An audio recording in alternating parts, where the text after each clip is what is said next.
गुरु ब्रह्मा गुरु Vishnu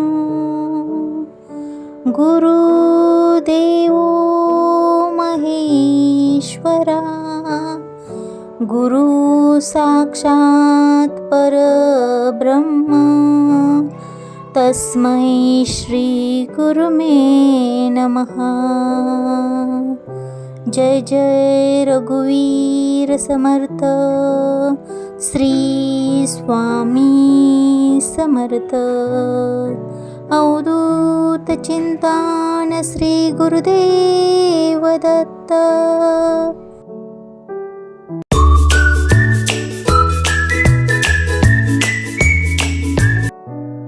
hi hello नमस्ते, मी धनश्री कदम आपल्या चॅनलवर तुमच्या सर्वांचे स्वागत करत आहे आजच्या नवीन व्हिडिओमध्ये। तर आज मी आजच्या व्हिडिओमध्ये सकाळपासून ते संध्याकाळपर्यंतचे रूटीन तुमच्यासोबत शेअर करणार आहे। तर व्हिडिओला स्किप न करता शेवटपर्यंत नक्की पहा। चला माझ्या छोट्याशा डेली रूटीन व्लॉगला सुरुवात करूया। प्रत्येक दिवसाची सुरुवात अशीच साधी आणि शांत असते। चला माझ्यासोबत आजचा पूर्ण दिवस घालवूया।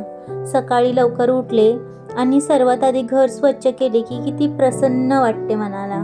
माझी आता आंघोळ झाली आहे, त्याआधी मी झाडू पोछा करून घेतला होता। आज केस धुतले त्यामुळे ते सुकेपर्यंत मोकळे ठेवावे लागणार आणि त्यामुळे मग काम करताना मोकळे केस ठेवले की दोन तीन केस तरी खाली पडतातच। केस ओपन ठेवून झाडू पोछा करायला गेले की झाडूमध्ये येतात, पोछामध्ये येतात आणि मग खूप इरिटेट होतं। त्यामुळे ना ज्या दिवशी मला केस धुवायचे असतात ना त्या दिवशी मी काय करते, अंघोळीच्या अगोदरच झाडू पोछा करून घेते। घर स्वच्छ झालं की मनालाही एक वेगळी शांतता मिळते। आता दिवसाची सुरुवात देवाच्या आशीर्वादाने करूया। देवापुढे दिवा लावून आणि मनापासून प्रार्थना करून दिवस चांगला जावा एवढीच इच्छा असते। देवाची कृपा आणि सकारात्मक ऊर्जा मिळाली की दिवसभराची सगळी कामं उत्साहाने करता येतात। रात्री झोपण्यापूर्वी किचन प्लॅटफॉर्म स्वच्छ करून ठेवण्याची मला सवय आहे। तरीही सकाळी दिवसाची सुरुवात पुन्हा एकदा स्वच्छतेपासूनच करते। माझ्यासाठी स्वच्छ स्वयंपाकघर म्हणजे सकारात्मक दिवसाची सुरुवात। रोजच्या स्वयंपाकाची सुरुवात करण्यापूर्वी गॅसची स्वच्छता करून त्यावर स्वास्तिक काढते आणि दिवा लावून अन्नदेवतेचं पूजन करते। माझ्यासाठी ही केवळ एक परंपरा नाही तर कृतज्ञता व्यक्त करण्याचा एक छोटासा प्रयत्न आहे। घरात नेहमी अन्नाची भरभराट राहो, सर्वांना निरोगी आयुष्य लाभो आणि प्रत्येकाच्या ताटात प्रेमाने वाढलेले जे अन्न जावो अशी मनापासून प्रार्थना करून मग स्वयंपाकाला सुरुवात करते।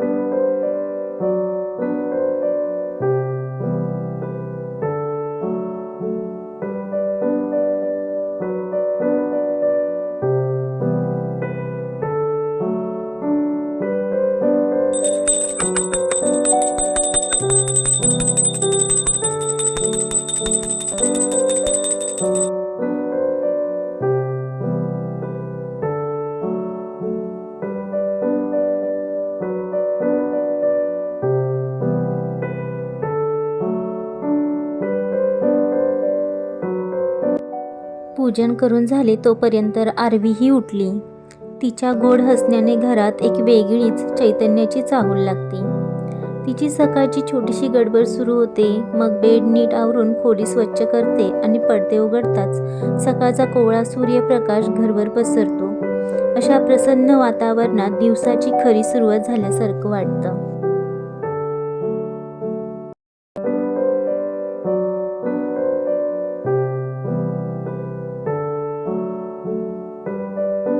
आरवी उठली की सर्वात आधी तिला पाणी पिण्याची सवय लावण्याचा प्रयत्न करते। तिची पाण्याची बाटली भरून देते आणि मग आम्ही दोघी मिळून किचनमध्ये दिवसाची सुरुवात करतो।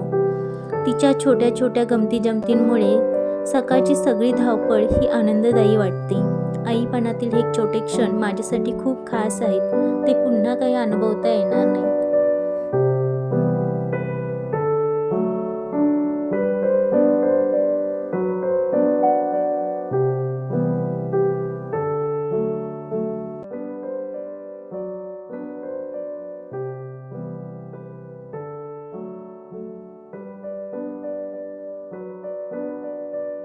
आता दुपारच्या जेवणाची तयारी सुरू करते।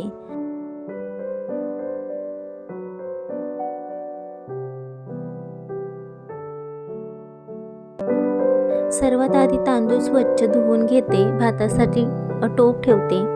बरेच जण कुकरमध्ये भात शिजवतात, पण मला आजही टोपात शिजवलेला भातच जास्त आवडतो. टोपात शिजवलेला भात मोकळा होतो, छान फुलून येतो आणि त्याची चवही खूप छान लागते. म्हणून शक्यतो मी भात नेहमी टोपातच बनवते. प्रत्येकाची आवड ही वेगवेगळी असते, पण ही माझी छोटीशी पद्धत आहे. तरीही कधी, अर्थात ज्या दिवशी कामाची खूप गडबड असते किंवा वेळ कमी असतो त्या दिवशी मी कुकरचाही वापर करते, पण आज निवांत वेळ असल्यामुळे भात टोपातच बनवते.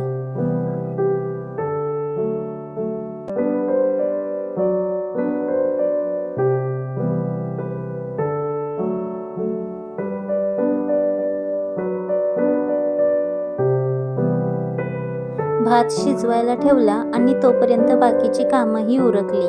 आता भात छान शिजून तयार झाला आहे. टोपात शिजवलेला हा मोकळा फुललेला भात पाहिला की जेवणाची मजाच काही वेगळी वाटते. आता पुढच्या पदार्थाच्या तयारीला सुरुवात करते, म्हणजे जेवण वेळेत तयार होईल.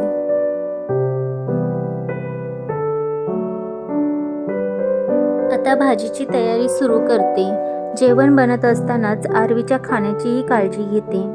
तिला रोज थोडेसे ड्रायफ्रूट्स द्यायचा प्रयत्न करते.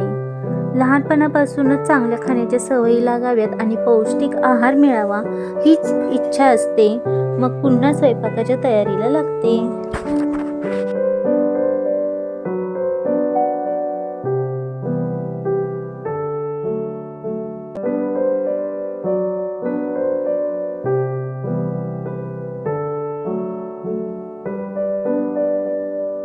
भाजी करून हॉलमध्ये आले तर नेहमीप्रमाणे आरवीने तिची सगळी खेळणी घरभर पसरवून ठेवली होती. तिच्यासाठी हा खेळण्याचा वेळ असतो आणि माझ्यासाठी हसत हसत पुन्हा एकदा आवरण्याची वेळ.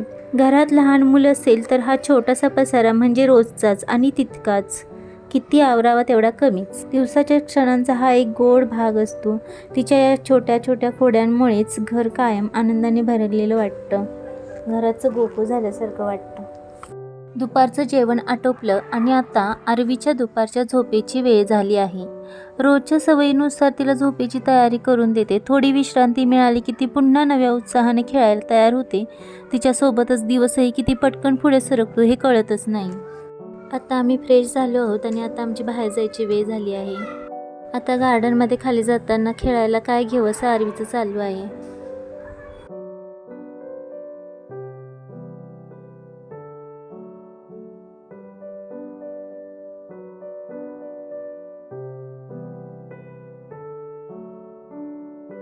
हारवाल्या काकांनी इथे हार ठेवला आहे, पण आता आम्ही बाहेर चाललो तर डोअर लॉक झालेलं आहे, लॉक केलेलं आहे. त्यामुळे रिटर्न येऊ तेव्हाच मग घरात घेऊन जाऊन. आता आरवीची तयारी पण झाली, शूज वगैरे घालून, आणि बाजूची लिफ्ट बंद आहे त्यामुळे आरवी म्हणते की चला आता दुसऱ्या लिफ्टने जाऊया. संध्याकाळी आज पाऊस नव्हता म्हणून आरवीला म्हटलं थोडा वेळ गार्डनमध्ये घेऊन गेली की घराबाहेरचा मोकळा वारा, हिरवळ आणि खेळण्याची मजा तिला खूप आवडते. नाहीतर मागच्या आठवड्यात पाऊस पडत होता त्यामुळे तिला काय नेता आले नाही आणि मग ती घरात बसून पण ती पण खूप कंटाळून जाते. आता गार्डनमध्ये आणली ना की तिला स्विंगवर बसायला खूप आवडतं आणि स्विंगवर बसून तिचा जो आनंद पाहिला ना की दिवसभराचा सगळा थकवा क्षणात निघून जातो.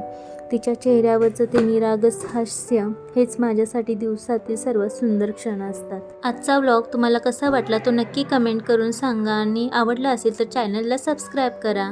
आजचा व्लॉग मी इथेच एंड करते. पुन्हा भेटूया पुढच्या व्लॉगमध्ये.